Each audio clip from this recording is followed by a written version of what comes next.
I'm Clarice Tinsley. The lawyer representing the family of a man shot and killed by Dallas police released the body camera video from one of the officers. The 39-year-old man with a history of mental illness had a screwdriver in his hand, and his mother had called police for help on that day in June last year. A criminal investigation and a civil lawsuit are still pending. We cannot show you all of this video because some of the images are too graphic.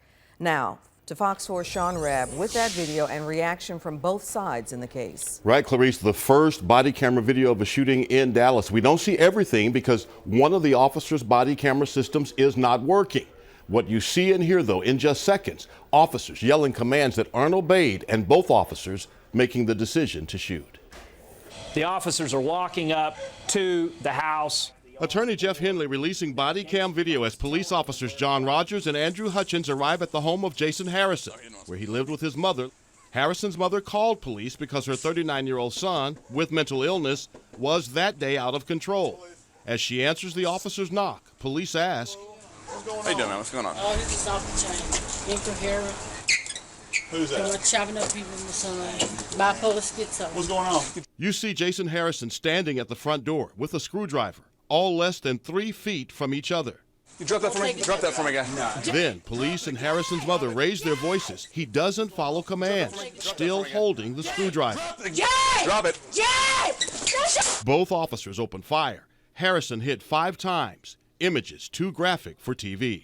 Does he make some movement towards the officer? What you cannot see is him assaulting either officer.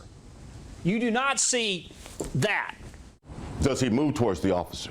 Well, you can see there's some movement from he is in the threshold in the beginning, and then toward the end, he's on the porch. The suspect does break the plane of the doorway and head at the officers as he raises the screwdriver at them.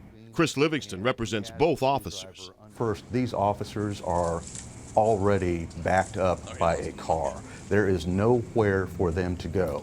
When he comes out of the doorway, he is mere feet, if that, from these officers. He's already within striking distance, and a single blow from that screwdriver could have killed one of the officers. Henley's filed a federal civil rights violation lawsuit on behalf of the family. He says the force, in his opinion, did not fit the moment. Again, we do not see this. We see a confused man who is holding an object. Now, Dallas police tell us the criminal investigation is completed and has been forwarded to the Dallas County District Attorney's Office. Both officers are back at work, off administrative leave, retrained on new weapons, back on the street. And that lawsuit filed by Henley set for a federal court about a year from now. So, Sean, from what we can see, the critical moment for the officers comes as the officers are yelling commands at Harrison? Yeah, that's right, Clarice. They ask him to put it down. They say that a couple of 3 times. He says, no, I ain't. They raise their voices. They take a defensive kind of stand, trying to force compliance from Harrison. And within seconds, both make the same decision to fire their weapons. The question from Attorney Jeff Henley and the family all along has been, could there have been another way to end this confrontation without deadly force? Could officers have better training to handle those with mental problems? And could officers have used some less lethal measure of force? All yet to be determined. And we will continue to stay with it. Sean, thank you. Okay.